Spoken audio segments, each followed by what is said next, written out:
आज से 4200 साल पहले मेसोपोटामिया के पास दो नदियों के बीच में ऊर साम्राज्य का शासन था। ऊर तृतीय वहाँ का राजा था और उसके शासनकाल में एक बच्चे ने जन्म लिया। उस बच्चे की महत्वाकांक्षाएं बहुत अधिक थीं और राजा ऊर का साम्राज्य बहुत बड़ा नहीं था। उस बच्चे ने प्राचीन विद्याओं के विशेषज्ञों से संपर्क किया क्योंकि उसकी किस्मत में कुछ और लिखा था। अपने प्रारब्ध में लिखे हुए राज्य सत्ता को प्राप्त करने के लिए उसने विद्रोह किया। असफल रहा क्योंकि उसके पास बड़ी छोटी सी सेना थी, 1000 लोगों की। ज्योतिषियों ने भविष्यवाणी की थी कि यह बच्चा आगे चलकर इस राज्य का राजा बनेगा। तो राजा ऊर के अत्याचारों से जो लोग परेशान थे, आतंकित थे, उन लोगों ने उस बच्चे का साथ दिया। लेकिन लोगों की संख्या कम थी, 1000 लोग राजा के सामने कुछ भी नहीं थे। राजा ने विद्रोह को दबा दिया, बच्चे को मरवाने के फरमान जारी कर दिए गए। लेकिन बच्चा भाग निकला। बच्चा भागकर सीरिया की ओर बढ़ा, रेगिस्तानों की ओर बढ़ा और वहाँ पर उसे कुछ ऐसा मिला जिसकी उसने कभी कल्पना नहीं की थी। एक काउंसिल, एक संगठन जिसमें 15 लोग थे। ये 15 लोग एक ऐसे व्यक्ति की खोज में थे जो उनका नेतृत्व कर सके। इन 15 लोगों के पास अलग अलग शक्तियाँ थीं, अलग अलग सामर्थ्य थे, अलग अलग प्रकार की इच्छाएं थीं और ये आपस में एकजुट नहीं हो पाते थे। इन्हें आवश्यकता थी एक ऐसे नेता की जो इन सबों को एक सूत्र में बांध सके, इनकी शक्तियों का एकत्रीकरण करके अपने उद्देश्य के लिए प्रयोग कर सके। उन 15 लोगों ने इसको अपना नेता चुना, अपनी शक्तियों का एक बड़ा भाग इसके विकास में लगाया और इन 16 लोगों ने मिलकर एक शक्ति को उत्पन्न किया। ये जो बच्चा है इसके विषय में आप जानते हैं, इसका नाम है अहरिमान आर्द्र म्लेच्छ, जिसे हम कहते हैं म्लेच्छराज। 16 लोगों की यह सभा म्लेच्छराज के नेतृत्व में उसके 15 पार्षदों के साथ बनी इस सभा ने अपने शरीर से अपनी शक्ति का एक एक अंश निकालकर उसको सम्मिलित किया और एक शैतान को बनाया। उस शैतान का नाम था अनाम म्लेच्छ। वस्तुतः अनाम म्लेच्छ ही वह शक्ति है जिसकी आराधना म्लेच्छराज करता है। अनाम म्लेच्छ और आर्द्र म्लेच्छ ये दोनों साथ साथ चलते हैं। जैसे दिव्य संपदा में अश्विनी कुमार एक जैसे दिखते हैं, एक साथ चलते हैं, जैसे दिव्य संपदा में अश्विनी कुमार युगल हैं, वैसे ही आसुरी संपदा में आर्द्र म्लेच्छ और अनाम म्लेच्छ दोनों साथ साथ चलते हैं, दोनों युगल हैं, दोनों संयुक्त हैं। आर्द्र म्लेच्छ को, म्लेच्छराज को जो शक्तियाँ मिलती हैं वो वस्तुतः अनाम म्लेच्छ से ही उसे प्राप्त होती हैं। अनाम म्लेच्छ का नाम अनाम इसीलिए है क्योंकि इसकी प्रसिद्धि अधिक नहीं हुई, क्योंकि इसने अपने दूसरे रूप से सारे कार्यों को किया है।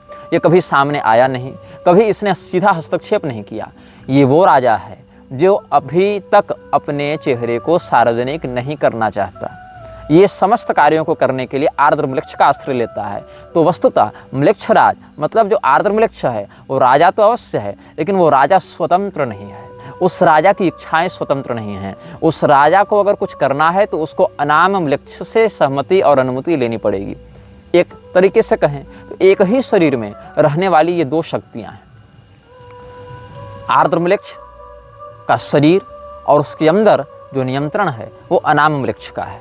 अनाम म्लेच्छ का स्वरूप जैसा मुझे समझ में आया है, जैसा अपने शोध और साधना से हमने ज्ञात किया है, उस स्वरूप के आधार पर हमने AI से कुछ चित्र बनाए हैं जो कि इस वीडियो में, इस श्रृंखला के इस एपिसोड में आपको समय समय पर दिखाए जाते रहेंगे। एक क्रूर स्वरूप, एक शैतान का, जिसका जो मुख है वह गधे का है, जिसके पैर कभी मनुष्य और कभी घोड़े के समान होते हैं, जिसके पंख मोर के समान हैं, जिसकी आँखें बहुत क्रूर हैं, जिसके दांत बड़े नुकीले हैं। ऐसा ही स्वरूप है अनाम म्लेच्छ का। और ये अनाम म्लेच्छ ही वह शक्ति केंद्र है, वह शक्तिपुंज है जहाँ से म्लेच्छराज आर्द्र म्लेच्छ जहाँ से अपनी शक्तियों को प्राप्त करता है, जहाँ से उन शक्तियों का प्रयोग करता है। हम बात कर रहे थे ऊर साम्राज्य के पतन की। जब आज से 4200 साल पहले ऊर साम्राज्य का पतन हुआ, उस समय अंतिम राजा था इब्बिसिन।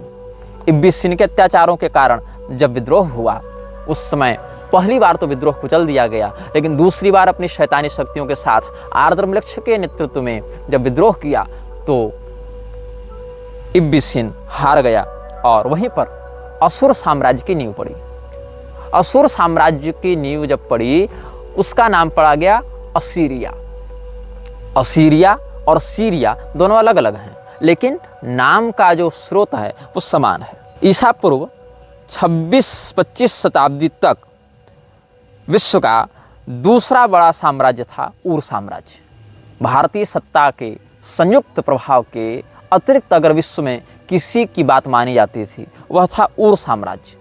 ऊर साम्राज्य के नेतृत्व में एक छोटा सा शहर एक विशाल साम्राज्य बनता जा रहा था और बीच में ही सत्ता का परिवर्तन हो गया और आर्द्रमलेक्ष ने सत्ता संभाली। असुर साम्राज्य के पहले राजा का नाम असुर था। इस असुर को संस्कृत वाला असुर भी समझ सकते हैं, आसुरी संपदा का होने के कारण, अथवा इसको ASSUR असुर ऐसा भी समझ सकते हैं। असुर नाम के कई राजा इसमें हुए हैं और सुमेरियन भाषा में इसका अर्थ होता है राजा। सुमेरियन भाषा में असुर का अर्थ होता है राजा। और ये पुजुर असुर जो था, असुर साम्राज्य का पहला राजा था। म्लेच्छराज अपने प्रतिनिधियों के माध्यम से उनको राजा बनाकर इस क्षेत्र का शासन करता था और म्लेच्छराज के द्वारा प्राप्त आसुरी शक्तियों का प्रयोग करके असुर साम्राज्य के राजा अपनी सेना का विकास करते रहे, आगे बढ़ते रहे। यद्यपि इनकी सेना बहुत बड़ी नहीं थी, किंतु इनकी योजना और इनका अनुशासन बहुत स्पष्ट होता था और इनके अनुशासन को भंग करने पर बहुत कठोर दंड दिया जाता था। हम आगे की श्रृंखलाओं में इनकी सेना की रणनीतियों पर चर्चा करेंगे और यह भी चर्चा करेंगे कि म्लेच्छराज के द्वारा बनाए गए अनुशासन कौन कौन से हैं। म्लेच्छराज ने अपने अनुयायियों के लिए 60 अनुशासन बनाए हैं। जो भी व्यक्ति म्लेच्छराज का अनुयायी बनेगा उसको इन 60 अनुशासनों का पालन करना पड़ेगा। अगर वह ऐसा नहीं करता है, वह कठोरतम दंड का पात्र होता है। मैंने कल बताया था शैतान के बहुत से नामों में एक नाम है स्तर। स्तर की आराधना करता हुआ यह असुर साम्राज्य आगे बढ़ता रहा। जब ये असुर साम्राज्य म्लेच्छराज की पूजा करता था और म्लेच्छराज के शरीर में घुसे हुए अनाम म्लेच्छ की पूजा करता था, तो उस समय उसका नाम होता था स्तर। और उसके चारों ओर 4 वेदियां बनती थीं। उन चारों वेदियों पर नरबलि दी जाती थी। नरबलि के माध्यम से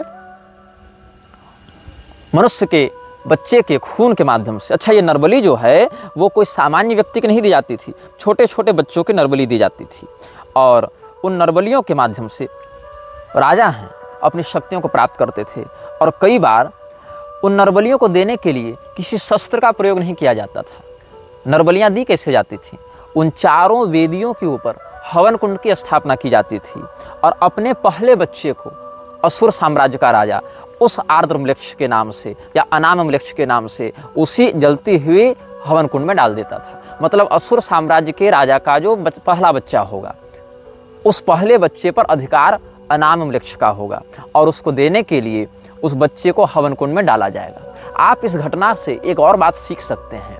पांचाल देश के राजा सोमक ने अपने पुत्र जमतु को भी इसी प्रकार से हवन कुंड में डाल दिया था। ये राजा द्रुपद के पूर्वज हुआ करते थे और इसके परिणाम स्वरूप उनको नरक भी जाना पड़ा था। ये राजा द्रुपद के 3-4 पीढ़ी पहले की बात है। द्रौपदी जी द्रुपद की पुत्री थी, उनके 3-4 पीढ़ी पहले की बात है, जब राजा सोमक ने बहुत पुत्रों की कामना से अपने इकलौते पुत्र जमतु को हवन कुंड में काट काट कर होम कर दिया था। यद्यपि उनको आगे बहुत से पुत्रों की प्राप्ति हुई, लेकिन इस कर्म के कारण उस यज्ञ को कराने वाले पुरोहित और राजा दोनों नरक गए थे।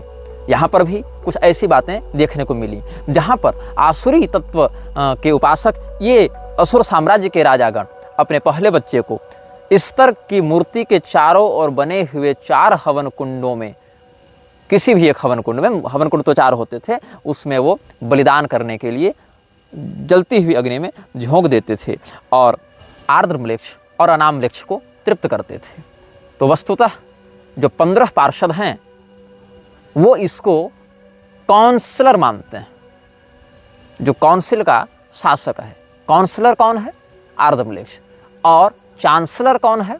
इस शैतानी परिषद का जो चांसलर है, जो कुलपति है, जो अध्यक्ष है, वो है अनामम्लेक्ष। अनामम्लेक्ष सामान्यतया किसी विशेष शरीर में बाहर नहीं घूमता है, वो आर्द्रम्लेक्ष के अंदर ही एक शक्ति के रूप में बैठा रहता है। एक प्रकार से उसने पोसेस कर रखा है आर्द्रम्लेक्ष को। आर्द्रम्लेक्ष वस्तुतः प्रारंभ में बुरा नहीं था, वो एक अच्छा व्यक्ति था। इसके व्यक्तित्व की तुलना आप कर सकते हैं मार्वल कॉमिक्स के गौर से, जिसकी बेटी बीमार थी और गौर ने क्या किया, देवताओं से प्रार्थना की कि आप मेरी मरती हुई बेटी को बचा लें, और उस समय देवताओं ने उसका तिरस्कार किया। तो नेक्रोमेंसर नामक दिव्य तलवार का या शैतानी तलवार का आश्रय लेकर गौर ने अपनी मरती हुई बेटी के ऊपर हो रहे अन्याय का बदला लेने के लिए देवताओं को मारना प्रारंभ किया था। तो ये जो गौर का किरदार है, ये वस्तुतः आर्द्रम्लेक्ष से ही प्रेरित है। कहीं ना कहीं आर्द्रम्लेक्ष, अनामम्लेक्ष अपनी इन घटनाओं को सिनेमैटिक यूनिवर्स के माध्यम से आगे बढ़ाते हैं, जिसमें एक बहुत बड़ा स्थान डिज्नीलैंड का है, जिस पर आगे इस श्रृंखला में हम कभी चर्चा करेंगे कि कैसे म्लेच्छराज के माध्यम से डिज्नीलैंड को आगे बढ़ाया गया है और वहाँ कैसे कैसे शैतानी कृत्य होते हैं। इस पर हम आगे सप्रमाण चर्चा समयानुसार इसी श्रृंखला में करेंगे। तो इसी प्रकार से आर्द्रम्लेक्ष वस्तुतः एक अनाथ था, किंतु उसके भाग्य ऐसे प्रबल थे कि वहाँ के नक्षत्र विशारदों ने, ज्योतिषियों ने कहा कि इसमें राजा बनने का योग है। इसीलिए आर्द्रम्लेक्ष को जब काउंसिल ऑफ सैटर्न ने गोद लिया, उन 15 लोगों ने उससे अपना नेता चुना, क्योंकि वो लोग कुछ कर नहीं पा रहे थे एक नायक के अभाव में। तो आर्द्रम्लेक्ष के शरीर में उर्सी की शैतानी शक्ति ने हावी होना प्रारंभ किया और उसको एक विद्रोही से बना दिया, एक अत्याचारी। अत्याचार के विरोध में जिसने अपना खड्ग उठाया था, वो बन गया विश्व का सबसे बड़ा अत्याचारी। अनामम्लेक्ष की शक्तियाँ तब अधिक विकसित होती हैं जब आकाश में चंद्रमा अपनी पूर्णता को होते हैं। अनामम्लेक्ष चंद्रमा की कलाओं के आधार पर अपनी शक्तियों को घटाता और बढ़ाता है। यद्यपि अमावस्या को आसुरी शक्तियाँ अधिक प्रबल होती हैं, किंतु अनामम्लेक्ष की ऊर्जा चंद्रमा की कलाओं के आधार पर घटती बढ़ती हैं, ये इसकी विशिष्टता है। इसीलिए सामान्यतया पूर्णिमा की रात्रि को अनामम्लेक्ष की शक्तियाँ सर्वाधिक उत्कर्ष को प्राप्त होती हैं, जो कि आज भी अलग अलग शैतान के उपासकों के द्वारा आराधित हो रहे हैं। और संयोग से जब ये वीडियो रिकॉर्ड किया जा रहा है तो आज भी जो रात है वो पूर्णिमा की है। हम बात कर रहे थे अनामम्लेक्ष और आर्द्रम्लेक्ष की। वस्तुतः जो म्लेच्छराज के अंदर शक्ति है, भावना है, प्रवृत्ति है, उसका स्रोत जो अनामम्लेक्ष है, वही अलग अलग स्वरूपों में, अलग अलग सभ्यताओं में विभिन्न नामों से पूजा जाता रहा है। कुछ उसको लूसीफर कह देते हैं, कुछ उसको बफमेट कह देते हैं, कुछ सेखमेट कह देते हैं, कुछ उसको इब्लिस कह देते हैं, लेकिन वस्तुतः उसका जो नाम है वही अनाम है। कई बार सैन्य शक्ति से अधिक महत्व होता है रणनीति और योजना का। आपको अगर इतिहास के पन्नों की ओर ले चलें, एक घटना घटित हुई थी द्वितीय विश्व युद्ध में, जब हिटलर ने हॉलैंड पर कब्जा करने की योजना बनाई। अब हॉलैंड एक ऐसा स्थान है जिसका शहर, जिसका जो नागरिक समाज है, वो जहाँ बसा है वो समुद्र तल से नीचे है। मतलब समुद्र के पानी के द्वारा हॉलैंड की गांव, शहर इत्यादि डूब जाएं, इसकी संभावना सदैव बनी रहती है। इसीलिए दीवारों का आश्रय लेकर, बड़े बड़े किलेबंदी का आश्रय लेकर हॉलैंड के अंदर समुद्र के पानी को घुसने से रोका जाता है। हॉलैंड की अर्थव्यवस्था पर एक बहुत बड़ा बोझ हॉलैंड की दीवारों का निर्माण और उनकी मरम्मत करना हो जाता है। हॉलैंड के पास न उतनी तगड़ी सेना थी, न उतने अधिक पैसे थे, न अधिक संसाधन थे। हिटलर ने सोचा कि हम हॉलैंड पर अतिशीघ्र कब्जा कर लेंगे। हिटलर ने आक्रमण कर दिया। हॉलैंड ने अपनी कमजोरी को ही अपनी ताकत बना लिया। उसने यह फैसला दिया कि जिस भी गांव में या जिस भी सभ्यता की ओर हिटलर की सेना बढ़ेगी, उस गांव से संबंधित समुद्री दीवार को तोड़ दिया जाएगा। हुआ यही, और समुद्र की आपदा से जो दीवारें हॉलैंड के गांव की रक्षा करती थीं, वही दीवारें जब तोड़ दी गईं, हॉलैंड के अंदर समुद्र का पानी घुसने लगा और जर्मनी सेना डूबने लगी, पराजित हो गई। कहने का तात्पर्य है कि कई बार जो आपकी रक्षा करता है, जिससे आपकी रक्षा होती है, उसको नष्ट करके अपने शत्रु को अपने अंदर आमंत्रित करने से आप बच सकते हैं। जो समुद्र का पानी कभी मारता था और दीवारें बचाती थी, आज उल्टा हो गया। दीवारों को रक्षक नहीं, अवरोधक माना गया, रक्षक को हटा दिया गया। जो कल मार रहा था उसको अंदर आने दिया गया और उसी ने अंततः आपकी जान बचाई। इस रणनीति को समझिएगा। उर साम्राज्य के अत्याचारों से बचने के लिए सुमेर की जनता ने उर साम्राज्य के विरुद्ध आर्द्रमृक्ष के नेतृत्व में विद्रोह किया था। लेकिन अंततः जो उर साम्राज्य अत्याचारिक रूप में प्रसिद्ध था, लोगों ने उसको याद करना आरंभ किया जब उन्होंने देखा कि हमारा विद्रोही नायक हमारे पिछले राजा से कहीं अधिक महत्वाकांक्षी, कहीं अधिक क्रूर और कहीं अधिक सनकी है। आर्द्रमृक्ष के शासन में सुमेर, मेसोपोटामिया इत्यादि की सभ्यताओं ने बहुत विकास किया। भौतिकता की दृष्टि से, सैन्य शक्ति की दृष्टि से, विलासिता की दृष्टि से शैतानी ताकतों ने उस पूरे क्षेत्र में अपनी कृपा बरसाने आरंभ की। जो भी राजा का वफादार होता था, जो भी असुरों का उपासक होता था, जो भी इस प्रकार से नकारात्मकता को स्वीकार कर लेता था, उसकी सामाजिक प्रतिष्ठा, उसका यश, उसका पराक्रम बहुत बढ़ने लग जाता था। देखा देखी लोगों ने इसको अपनाना प्रारंभ किया और एक छोटा सा शहर बन गया एक विशाल साम्राज्य। अब हम सिद्धांतों पर चर्चा करेंगे। आज हम प्रधानता से म्लेच्छराज के अनुयायियों के लिए जो 6 अनुशासन हैं, 60 में से 6 अनुशासन की आज हम चर्चा करेंगे। पहला अनुशासन यह कहता है, तुम्हारे हृदय में सदैव एक ज्योति जल रही है। जब भी कोई निर्णय करना हो उस ज्योति का अनुसरण करना। यह पहला नियम कहता है। वह ज्योति शैतानी है, अ फ्लेम ऑफ इविल।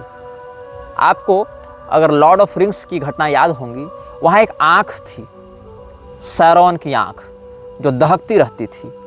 वो आग है, लेकिन वो आग नरक की आग है।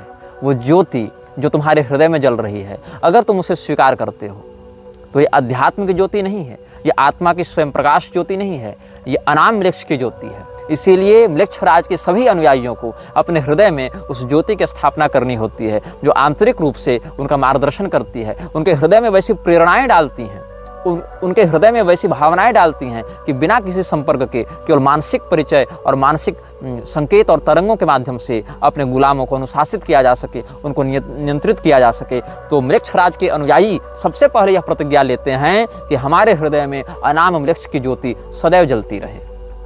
अनाम वृक्ष ने म्लेच्छराज के अनुसार दूसरा नियम बनवाया। वह यह है कि जो तुमसे प्यार करे उससे तुम भी प्यार करो।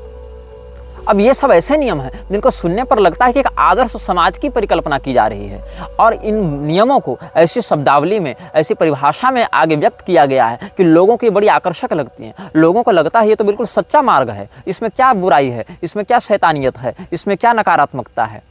सबसे बड़ी नकारात्मकता वही है जिसको आप न पहचान सकें, जो आपको अच्छाई का वेश बनाकर ठगे।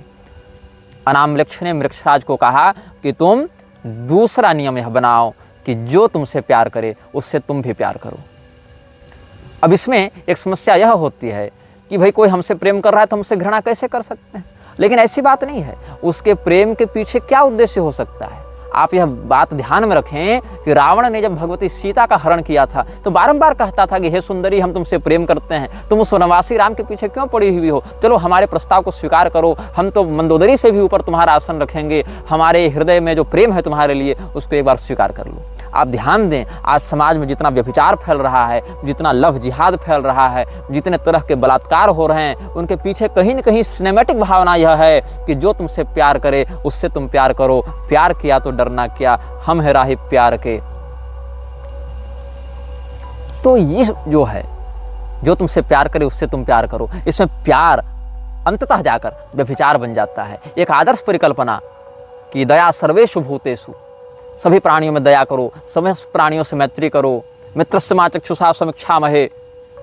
तो ये जो आर्ष भावना हमारी थी, उसी का स्रोत लेकर, उसी को आसुरी परिवेश में लपेटकर म्लेच्छराज ने दूसरा नियम बताया कि जो तुमसे प्यार करे उससे तुम भी प्यार करो। म्लेच्छराज ने एक तीसरा नियम बनाया कि अगर कोई तुम्हारा विरोध करता है, अगर कोई तुमसे घृणा करता है, अगर कोई तुमसे नफरत करता है, तो तुम उसके प्रति कोई शत्रुता का भाव मत रखो। इससे क्या होता है, म्लेच्छराज के जो अनुयायी हैं वो अपने चरित्र को समाज में इतने आदर्श और सहनशील के रूप में स्थापित करने में सफल हो जाते हैं कि आपको लगता है कि अरे मैंने इसको गाली दी लेकिन ये सहन कर गया, ये तो बहुत संत व्यक्ति है। अरे मैंने इसको फटकारा, इसको धिक्कारा, लेकिन ये सहन कर गया, इसके मन में तो क्षोभ नहीं हुआ, इसने तो मुझे पलटकर कोई गाली नहीं दी, अवश्य ये कोई बहुत सहनशील व्यक्ति है।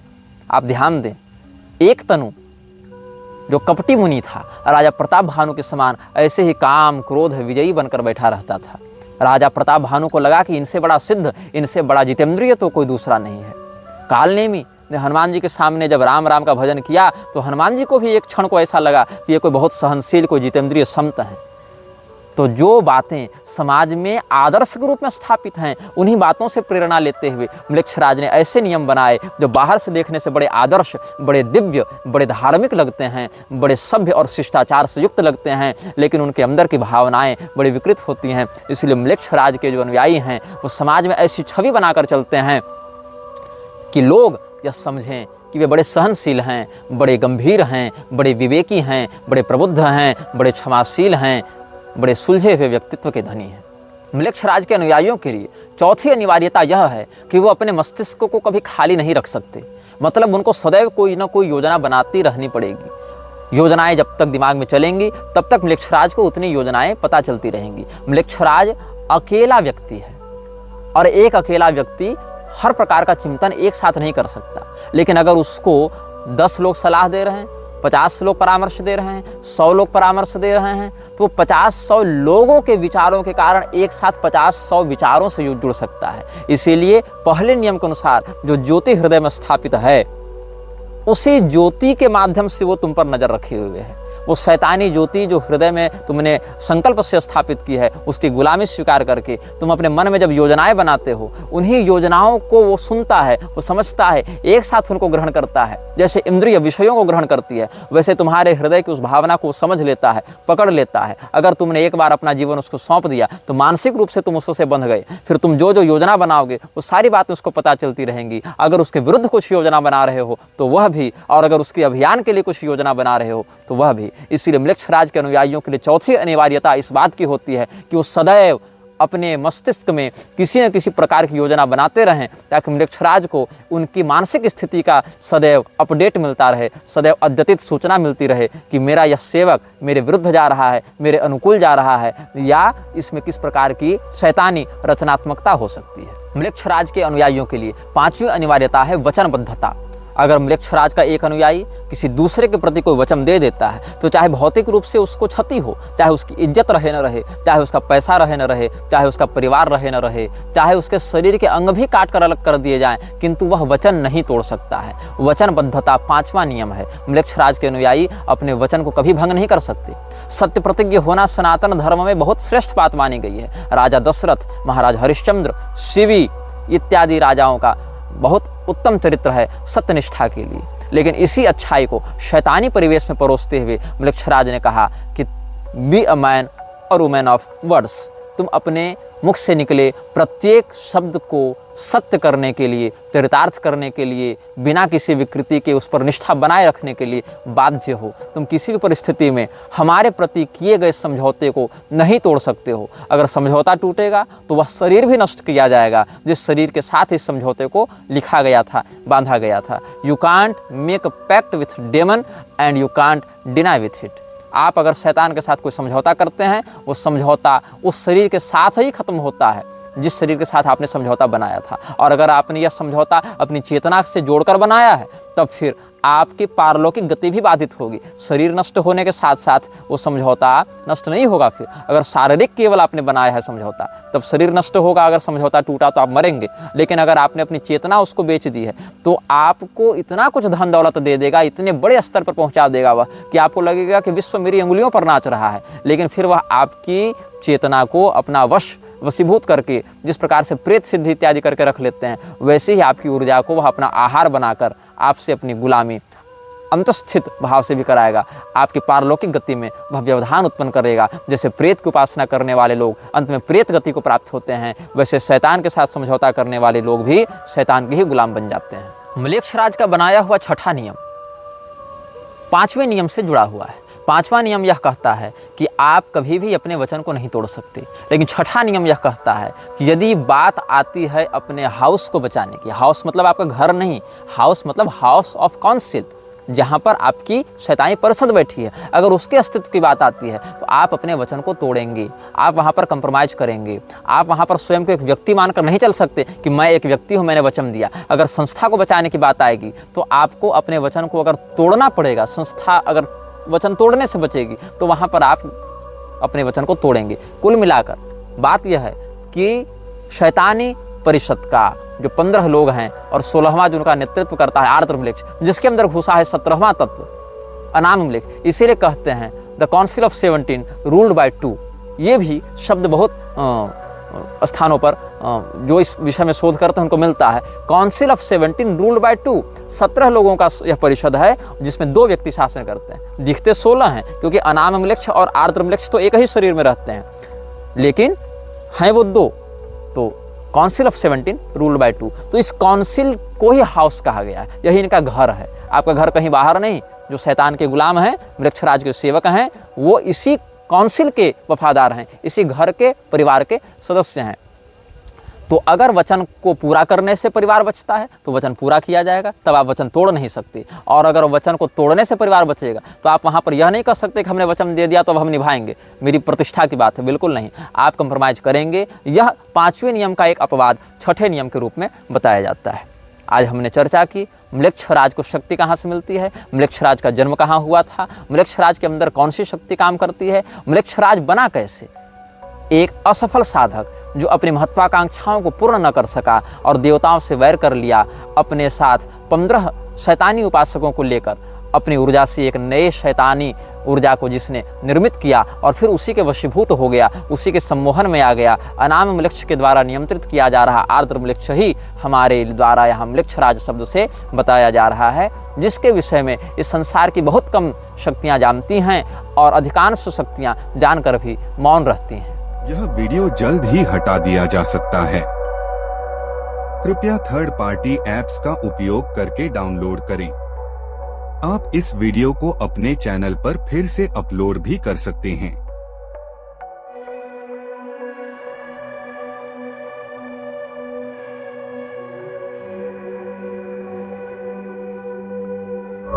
This video may get deleted soon. Please download using third-party apps.